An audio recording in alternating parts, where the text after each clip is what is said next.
Halo, assalamualaikum warahmatullahi wabarakatuh. Salam Waigaru, ketemu lagi dengan saya tentunya di channel Agus Rohendi, channel orang desa yang khusus membahas gaharu budidaya.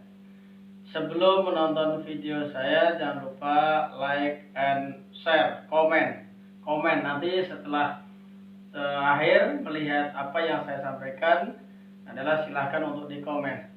Apa yang saya sampaikan ini adalah realita kehidupan saya bersama warga. Jadi kami mengolah gaharu ini khusus gaharu budidaya. Kami olah dari batang sampai kepada siap yang dijual. Jadi kita memasuki kepada part yang ketiga ini. Part ketiga ini adalah siap untuk barang untuk dikirim atau siap untuk dijual. Kemarin part 1 kita khusus manen gaharu budidaya untuk ditumbang. Yang part kedua adalah manen gaharu budidaya pengkervingan. Sekarang part yang ketiga ini siap untuk menjadikan barang yang sudah siap untuk dijual. Para pemirsa, jadi ini yang saya tumbang kemarin. Seperti ini. Ini satu batang ini dengan medel yang sebesar ini dan tingginya 4 meter. Kemarin hasil inokulasi murni dan obatnya adalah obat sendiri, racikan sendiri, dan hasilnya sudah banyak. Jadi menghasilkan kurang lebih 2 kilo. Ya seperti ini. Terus cara membersihkannya adalah kita kupas dulu. Setelah kupas nanti akan jadi seperti ini. Ini adalah kita ambil bagian yang hitam-hitamnya saja. Pemprosesannya seperti ini. Setelah ini kita ambil seperti ini. Ini masih kotor, belum begitu bersih. Yang sudah bersih adalah ini. Dan ini adalah alat-alatnya untuk pengkervingan. Kita lihat. Kita lebih detail satu persatu kita lihat. Monggo.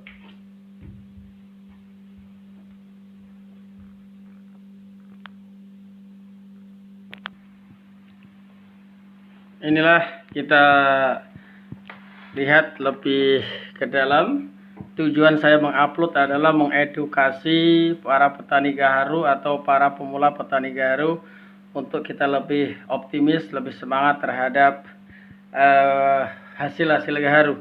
Jadi gaharu itu tidak harus kita mencari di hutan atau mengambil atau menumbang di pohon. Jadi bisa kita ambil rekayasa seperti ini. Jadi kalau saya lebih dominan kepada panen lempeng. Kalau yang ditumbang, yang inokulasi seperti ini, kita tumbang, kita hanya beberapa batang saja. Jadi setelah kayu ditumbang seperti kemarin saya upload, dan kita ambil. Jadi inilah gaharu-gaharu yang isinya itu seperti ini. Nah, ini kerjaan yang harus telaten. Jelimet itu bukan, tapi telaten. Nah, terus setelah itu kita ambil seperti ini. Ini ya bagian-bagian ininya, ini ya bagian-bagian ininya. Nah, kita ambil ini. Nanti kayu-kayunya ini adalah kita ambil, kita buang. Nanti akan terjadi seperti ini. Ini masih kotor. Nah, ini kita ikat karet kayak gini, karena pecah. Nah, nanti kita supaya tidak bingung nanti ketika mau menyatukan lagi. Ini kan pecah, makanya nih saya tali karet. Dan ini yang belum bersih. Ini belum bersih. Dan ini yang bersihnya ini sudah siap untuk dikirim, siap dijual. Ini jadi dari hasil yang dilakukan rekayasa, tapi perlu saya sampaikan, inilah kelebihan dan kekurangan atau kelemahan gaharu Aculearia melekensis. Jadi gaharu jenis Aculearia melekensis walaupun tahan terhadap penyakit, tapi ketika dilakukan rekayasa ini batang itu beda-beda. Jadi ada yang direkayasa batang itu tahan terhadap fusarium, ada yang jadi, ada yang busuk. Jadi walaupun inokulamanya rekayasa tidak 100% jadi. Kalau ini 70% yang jadi. Seperti ini hasilnya. Hasilnya kita buka. Ini saya bedakan yang hitam. Jadi ada isi dalam itu, ada yang hitam, ada yang coklat, ada yang luarnya. Kalau ini adalah medang luar. Ini yang paling ujung kemarin yang dipotong, ini medang namanya. Ini isi dalam yang coklat. Ini isi dalam yang coklat. Kalau bahasa kerennya masuk chip. Nah, ini kan, ini chip yang coklat. Ini chip yang coklat masuk sini. Ini yang hitamnya. Hitamnya seperti ini. Ini sudah masuk kualitas bagus karena ini budidaya. Kalau alami jauh, walaupun harganya mahal, tapi tidak semahal yang ada di alam. Nih, dan ini pun belum tenggelam. Ini ketika ketika dimasukkan ke dalam air, dia masih mengapung, tidak tenggelam. Jadi kami sadari bahwa hasil budidaya gaharu budidaya yang dilakukan inokulasi itu kualitas dan harga masih jauh sekali dengan dibandingkan yang ada di alam. Tapi setidaknya sangat luar biasa. Ini kalau untuk pasaran sini, saya tidak menyampaikan harga yang sebenarnya, karena harga itu akan terjadi ketika penjual dan buyer atau pembeli ketemu. Karena gaharu itu harganya sesuai dengan kelas dan kualitas, dan asal daerah pun menentukan. Juga hasil alami ataupun hasil rekayasa itu juga berbeda harganya. Tapi kalau untuk estimasi aja, estimasi harganya ini sudah lumayan. Kalau 1 kilo udah masuk 4 ini. Ini estimasi. Jadi estimasi itu saya tidak ngambil harga tertinggi, harga terendah itu tidak. Kan sudah lumayan kalau dapat 2 kilo. Kita bayangkan kalau seandainya 1 batang kita lakukan rekayasa dengan serum yang kita racik sendiri, terus selama 2 tahun kita panen, kita menghasilkan 2 kilo. Kalau estimasinya itu 1 kilo ini harga 4 juta, lumayan, 1 batang sudah menghasilkan. Dan ini tidak menjadikan pendapatan pokok, tapi menjadikan pendapatan tambahan. Dan ini sifatnya bukan untuk pencaharian setiap hari. Ini adalah tabungan bagi warga untuk ketika menanam gaharu. Seperti ini. Bagus. Cantik-cantik. Cantik-cantik. Ini kami bersihkan dengan tangan saya sendiri karena kami kreatif. Jadi kami mengolah baik secara alam, ya secara yang isi dalam maupun yang luar. Kalau isi dalam harus memerlukan waktu karena saya mengerjakan 1 batang ini dari penumbangan sampai jadi seperti ini, siap untuk dijual ini kurang lebih memakan waktu 15 hari. Artinya di sini 15 hari ini bukan 15 hari kerja full, tapi ini kerjaan sambilan saya kerjakan setelah sholat isya kita lembur. Jadi saya anggap ini kerjaan lemburan saya untuk sambil santai di rumah. Jadi sampai kita ngantuk aja. Jadi kadang sampai jam 11, kadang sampai jam 12 seperti ini. Inilah kegiatan-kegiatan saya. Ini. Jadi part 3 ini selesai sudah dari penumbangan hasil inokulasi, panen inokulasi sampai siap dijual. Dan ini sudah dipesan oleh buyer dan insya Allah besok akan saya kirim, tinggal membersihkan yang ini. Ini yang isi dalam inokulasi.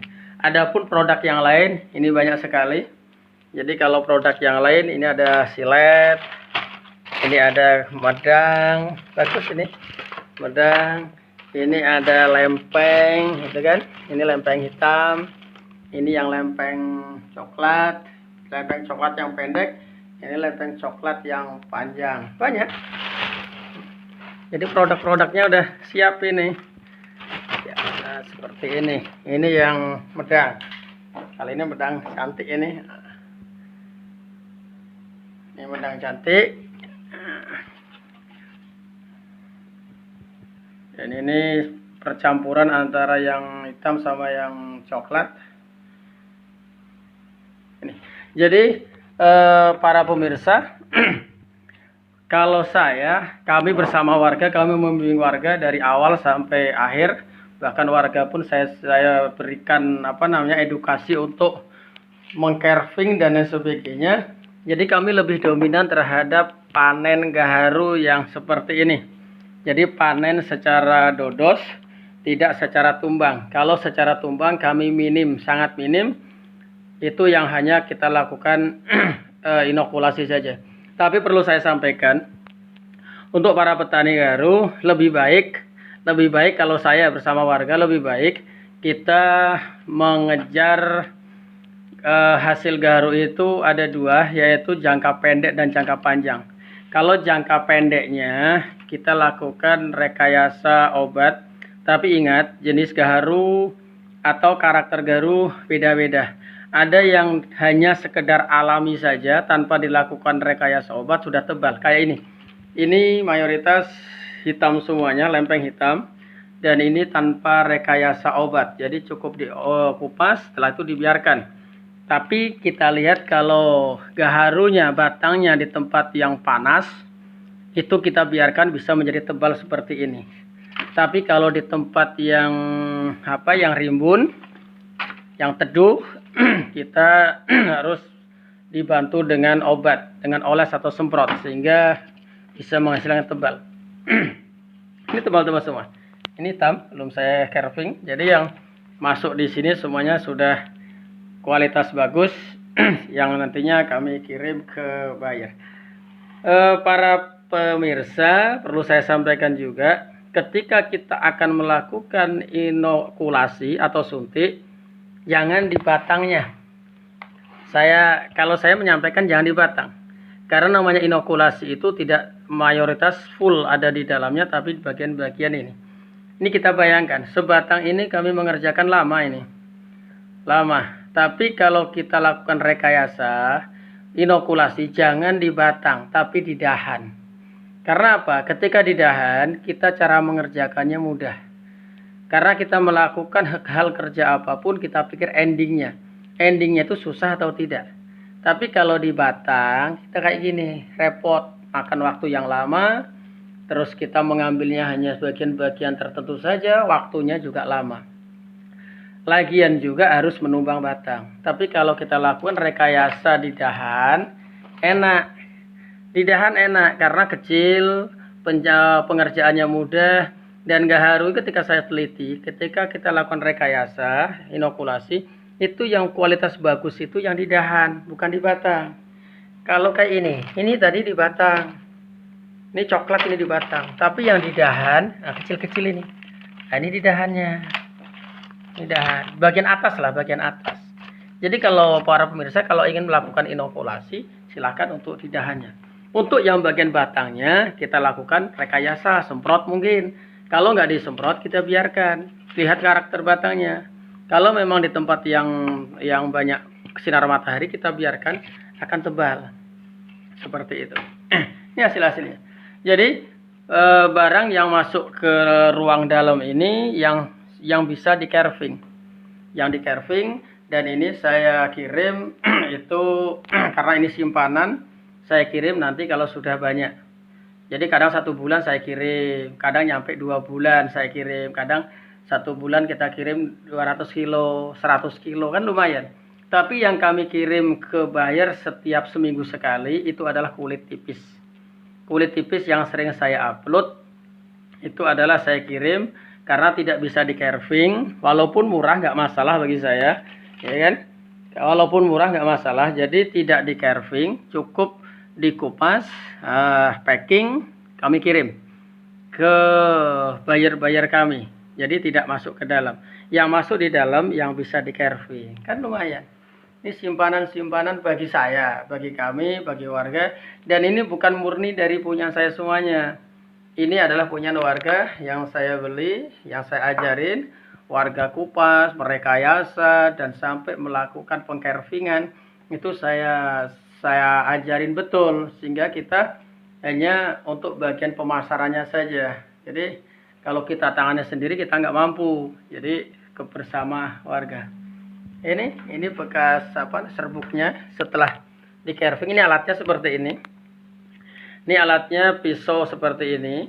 Ini hampir kayak pisau deres karet, tapi tidak seperti pisau deres karet. Kalau karet kan F ya, kalau ini U. Ini untuk mengambil bagian daging yang besar. Nah, setelah itu ini untuk bagian pengcarvingannya. Ini pengcarvingan bagian dalam yang lebih kecil. Lebih kecil. Ada juga yang lebih kecil lagi, tapi di patah nih, patah. Dan ini belum saya ambil lagi, belum saya belum saya kasih tangkainya lagi. Banyak. Ini yang sudah di carving. Nah, ini yang di carving tapi coklat. Jadi di carving itu ada yang coklat, ada yang hitam, ada yang hitam pekat. Ini serbuknya. Setelah di carving, serbuknya itu kita kumpulkan. Ini serbuknya sebagai bahan dupa atau bahan buhur. Ini juga laku. Jadi produk gaharu itu tidak ada yang tidak laku. Semuanya laku kecuali kayunya. Kalau kayunya yang putih seperti ini, selama ini di tempat kami belum laku. Jadi masih dibuang. Jadi kayak ini nggak laku, kita buang. Nah, cuma diambil isinya. Ada yang mengatakan nggak mungkin, ada yang banyak komen nggak mungkin gaharu itu bisa dijadikan bahan bangunan. Nggak bisa, karena karakter gaharu itu kayunya lunak dan lembut. Contoh kayak gini ya, ini kering ini kalau kena air atau kena hujan ini rusak, cepat busuk karena kayunya lunak. Jadi yang tahan itu, yang mahal, yang kuat, yang tahan itu adalah galihnya atau isinya atau gubalnya, karena dia mengandung minyak, mengandung resin seperti ini. Nah, ini banyak sekali.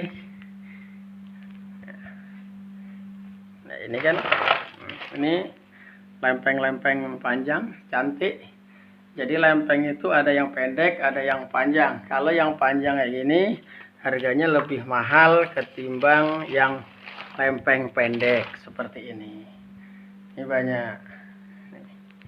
Inilah produk-produk gaharu. Jadi para petani gaharu, para pemula ingin menjadi menanam gaharu, selalu optimis karena gaharu pasti laku. Gaharu itu pasti laku, semua produknya dari serbuknya sampai ke gubalnya laku.